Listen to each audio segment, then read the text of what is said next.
For the committee, and quite an honor, kind of unexpected. And then when you walk through the Hall of Fame, it's a little overwhelming with the names and the people that are in it. And for me, it's kind of neat too. Obviously, my father going in, Coach Vella, like he said, was, he didn't say that they had to redraft because GR, remember, I was the #1 pick by Mr. Easterwood, and GR's dad let him play. My good friend Stevie's cousin, GR Shalek, who went on to Richmond and played in the Orioles organization, so they redrafted, so he kind of got stuck with me at #2. But we won the championship our first year. That's right. So that was good. And to see other people, the Friths here, Dr. Frith, who was my principal as a student, my first boss, Mrs. Frith, who I fed her horse for 20 years, 25 years, and then my, of course, Mrs. Fuchs, who, my good friend Ronnie, who played on Boswick's. That's right.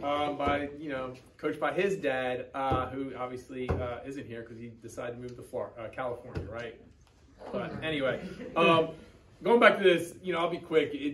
I was excited to come, and then I got here and realized that both my athletic career kind of ended here twice. I retired from baseball after the Invitational when my brother-in-law, who had a wonderful game that night, had 2 hits. I was 0 for 3 against a kid, Meyer, who went to Kingsway, played for, I think, the Marlins, the Phillies. He pitched against that night, and I always tell people I was 0 for 3 with 3 strikeouts on about 8 total pitches. So at the end of that night, I was like, I'm done. This is embarrassing. Someone else forced me out of retirement to play in the softball league over here, right over here. And it was going well until one night I had a bad plan to go into the outfield, upset, and I realized both the pitcher and the batter were smoking cigarettes. So I said, okay, it's time to move on. This is my thing anymore. But, so anyway, I won't go into the things I've done as an athlete and coach because most of you, won't care. And this group over here, we eat together 5 nights a week, so they've all heard it. The one thing I will say is the honor to be in a Hall of Fame, I feel, albeit it could be selfish, is that it's now permanent. And the reason I say that is, I was thinking my nephew Colin, my sister sent a text out, they lost a state championship. And I was fortunate enough to win a state championship and lose to. And what I mean by that is, to quote the whole, it's not the destination, it's the journey. And I mean that. And for him to lose, that stinks. But I have just as fond memories of those teams that went to the state championship and the teams that won other conference championships. And going to the state championship is great and you won. And all it really means is you have it in your pocket when you're talking with people. I feel no more honor with that team than I did the other teams. And that's the one thing I like about sports is the camaraderie and building on the journey. And going back to why it's good to be in the Hall of Fame for, my kids, my family, to see that name as, life goes really fast. My nephew Daniel's gonna have his first kid in a couple months. It just goes so fast. And just yesterday, I teach seniors, and something came up and at Shalek, where I've taught the whole time, and I'd say half the class never knew I coached anything. So I was like, wait, what?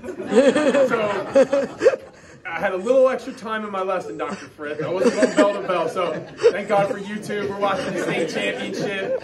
And I'm watching, and they're like, first they're like, oh my God, you had hair. Half of them didn't know I had red hair. And this is 5 years ago. So, and then on top of it, for anyone that's a Shalek historian around here, Paul Gauls, who I had the pleasure of coaching, 3,000 point scorer, touchdown leader in South Jersey for a record that he broke of my brother-in-law Mike Kerner had a couple years prior, or more than a couple years. But and some of the kids didn't know him, and this is at Shalek. His picture up everywhere. So that's why I think Hall of Fames are very important. It may be selfish, but I know that my name will be here and it'll never kind of be forgotten. So I appreciate it. It's a great honor to go in with my dad. Often people always say, "Oh, you're following your dad's footsteps." I didn't do the political thing, but I coach, I farm, I teach. And it's big footsteps to fill. The only thing I'll say is this time we kind of went in together. I just did it 30 years before. So, that's all. Thank you.